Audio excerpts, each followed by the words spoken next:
Monday morning in Simpsonville, South Carolina. The weather is cool but nice outside, and we just have little tiny traces of snow in the places where there's shade.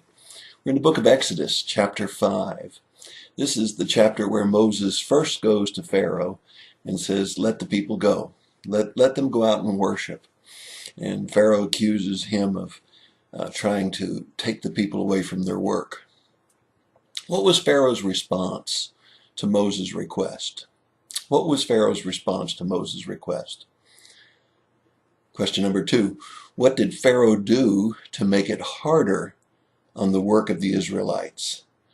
What did Pharaoh do to make it harder to do the work? Question number 3. How did God supernaturally help them make the quota of bricks that they were called to make? How did God supernaturally help the people of Israel to make the quota of the bricks they were to make? Question number 4. Who did the Israelites blame for the trouble? Who did the Israelites blame for the trouble?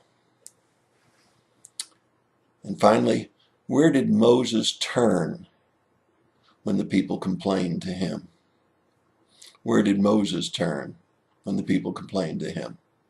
Which, of course, also leads us to the question that we always ask at the end of each of these sessions: what can I learn from these stories? Why did God leave these stories for us? What are the lessons he wants us to learn? Question number 1. What was the Pharaoh's response? It's very interesting. If you look in chapter 5, you'll see that he says what a lot of people say today.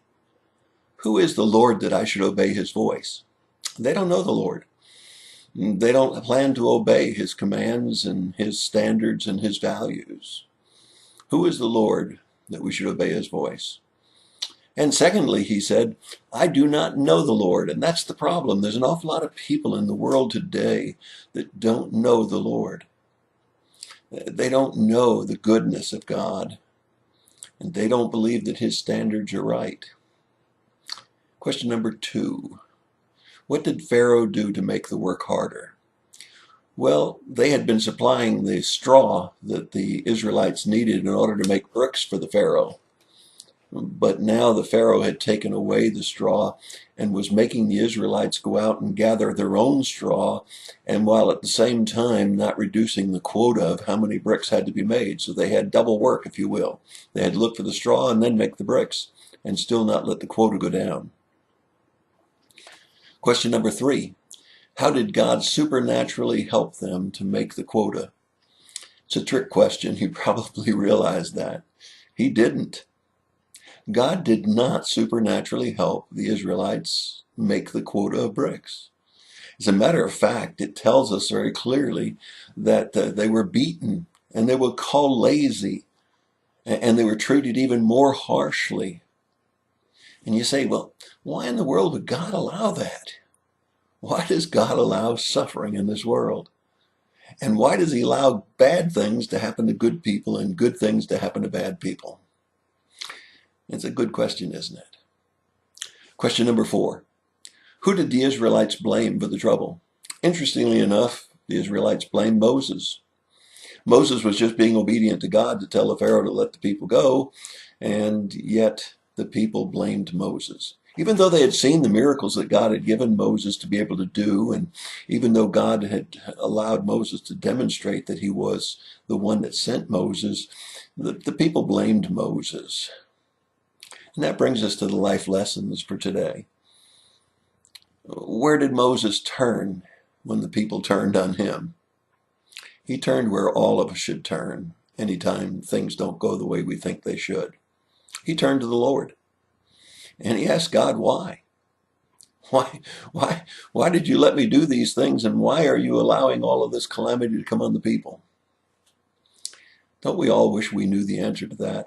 I've been reading ahead to this coming week's Sunday school lesson, and that's kind of the question that's being asked in the Sunday school lesson. Why does God allow bad things to happen to good people? And why does God allow good people to suffer, go through the things that they go through? I wish that I could, in a 5-minute devotion, tell you why. The only thing I can tell you with a certainty is that God never promised us it would be easy here on earth. He never promised us we wouldn't go through difficulties. He never promised us he would always supernaturally bail us out when we get into trouble, when we have difficulties that come on our lives. He's not going to heal everybody of cancer. He's not going to heal everybody's heart or take care of everybody's marital problems or job difficulties. But what he did say is found in John 16:33, one of my favorite verses because it brings real credibility to the scriptures for me. He said, in the world you'll have trouble. Be of good cheer. I've overcome the world. He said he would be with us in the trouble and be able to give us a peace even in the midst of turmoil. That's all he promised us. So what lessons that we should learn from today's lesson? Life is not easy. Difficulties come. Problems occur. And sometimes even the loss of life. But God is with us. He'll see us through. And if we truly are believers in Jesus Christ, this is not the end here on earth. We go on to spend an eternity in heaven with him. And for those that we love, if they know Jesus, we'll see him again. It's not goodbye, it's see you later. I wish I had all the answers of why God doesn't supernaturally intervene in every case. But you know, it's consistent with Scripture. He didn't intervene in every case in Scripture either. It's what he teaches, that he makes us stronger. When we're weak, then we are strong. He tells us that many times he uses calamities to bring us closer to him, closer to each other. We don't understand all of the whys. Seems like he puts an awful lot on some people, a lot more than others. But the one thing that's consistent for all of us is that he said he'd be with us. That's your thought for the day, and I hope it helps you through any difficult times that come. God bless you and have a great day.